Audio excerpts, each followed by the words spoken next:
8. दोहा अष्टक। दोहे हिंदी भाषा साहित्य की अनमोल निधि हैं।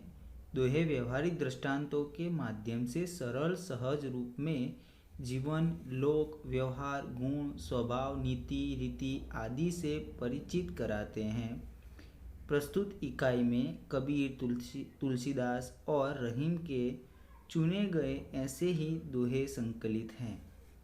दोहे यानी कि कपलेट और अष्टक यानी कि ऑक्टिव। दोहे यानी कपलेट। तो दोहे हिंदी भाषा में जो साहित्य है हिंदी भाषा का, उसमें अनमोल खजाने जैसी चीज़ है। वो हमारे व्यवहारिक दृष्टांतों के माध्यम से सरल सहज रूप में लोगों को पहुंचाए जाते हैं और व्यवहार, गुण, स्वभाव में आदि से वो परिचित कराते हैं। यहाँ पे हमें कबीर जी, तुलसीदास और रहीम जी के कुछ चुनिंदे दोहे दिए गए हैं जिसके बारे में हम अभ्यास करेंगे। कबीर, ये 15वीं शताब्दी के कवि हैं। ये बड़े संत थे। इन्होंने हिंदू और मुसलमानों को उनकी गलतियों के लिए फटकारा है और दोनों को हिल मिलकर रहने का उपदेश दिया है। 15वीं सदी यानी कि आज से 500 साल पहले। और वो बड़े संत थे और उन्होंने मुसलमान और हिंदुओं को उनकी गलतियों के लिए फटकारा है, यानी कि उनकी निंदा की है और दोनों को हिल मिलकर रहने का उपदेश दिया है।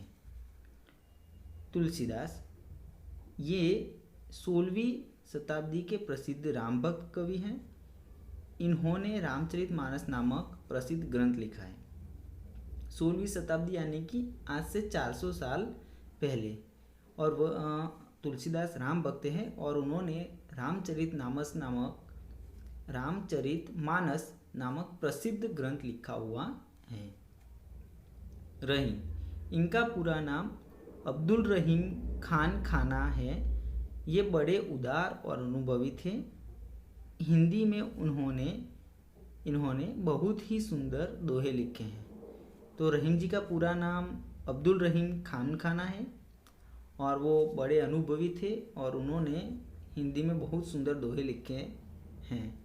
तो अब हम उनके चुनिंदे दोहे के बारे में अभ्यास करते हैं।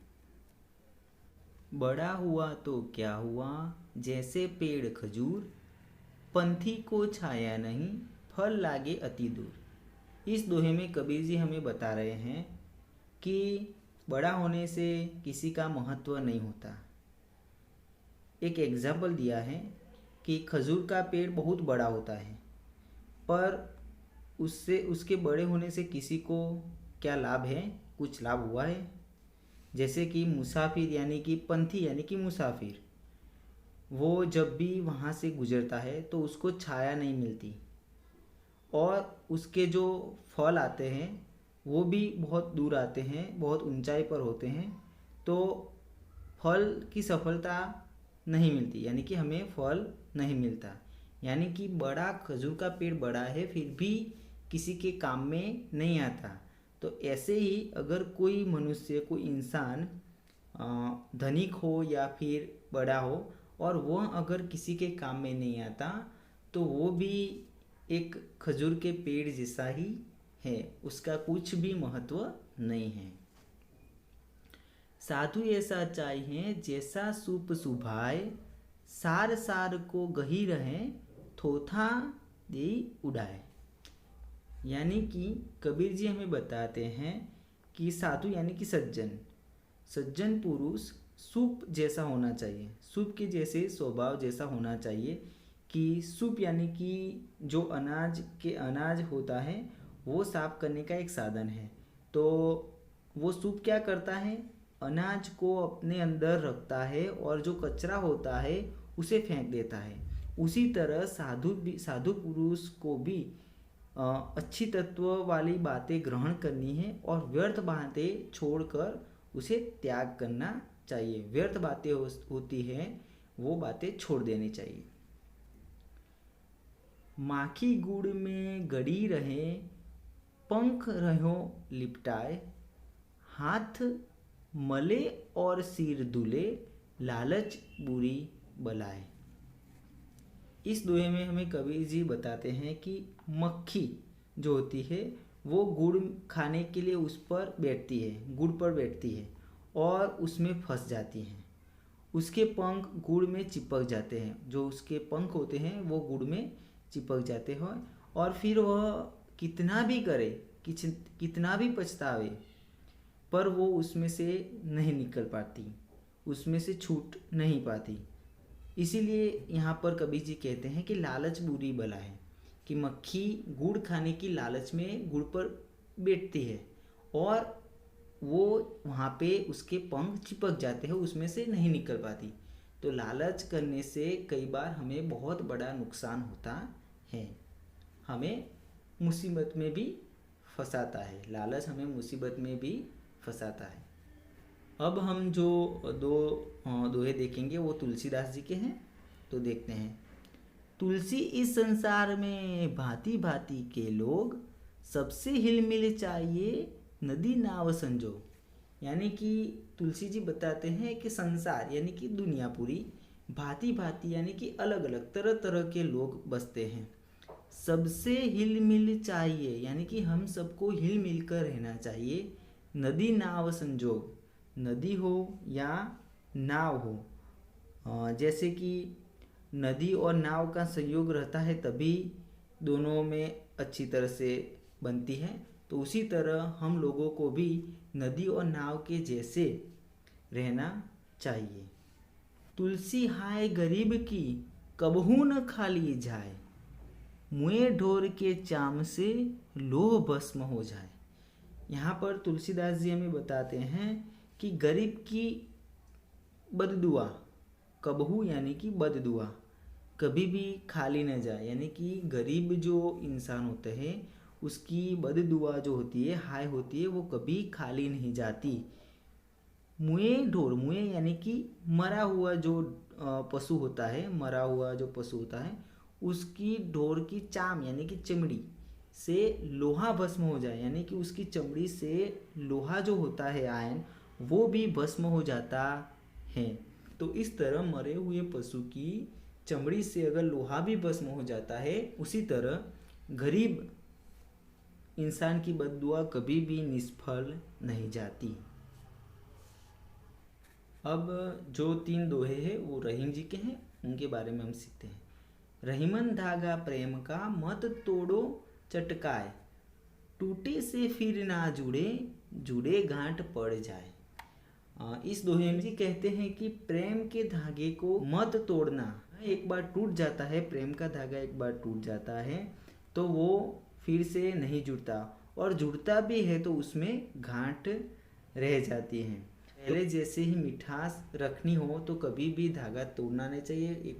अगर एक बार प्रेम में कुछ भी दरार होती है तो उसमें पहले जैसी मिठास नहीं रहती, ऐसा रहीम जी हमें बताते हैं। दूसरा, तरुवर फल नहीं खात है, सरवर पियही न पानी, कहीं रहीम परकाज हित, संपत्ति संचही सुजानी। यानी कि हमें यहाँ रहीम जी बता रहे हैं कि पेड़ अपने फल खुद नहीं खाते, जो पेड़ होते हैं वो अपने फल खुद खाते नहीं हैं। सरोवर यहाँ पर सरोवर का मतलब होता है सरोवर, सरोवर अपना पानी खुद नहीं पीता, वो अपना पानी खुद पीता नहीं है। इसी तरह जो सज्जन पुरुष होते हैं वो दूसरों का भला करने के लिए अपनी संपत्ति यानी कि अपनी मिल्कत का संग्रह करते हैं। वो संपत्ति का संग्रह इसीलिए करते हैं कि उससे दूसरों को मदद मिले, दूसरों की सहायता हो। तो फिर से एक बार कि जो पेड़ होते हैं वो अपना फल खुद नहीं खाते, जो सरोवर होते हैं वो अपना पानी खुद नहीं पीते, उसी तरह सज्जन पुरुष होते हैं, जो अच्छे इंसान होते हैं, वो जितनी भी संपत्ति इकट्ठी करते हैं वो दूसरों की मदद के लिए, सहायता के लिए करते हैं। रहीमन देखी बड़न को लघु न दीजिए डारी, जहाँ काम आए सुई, कहाँ करे तलवारी।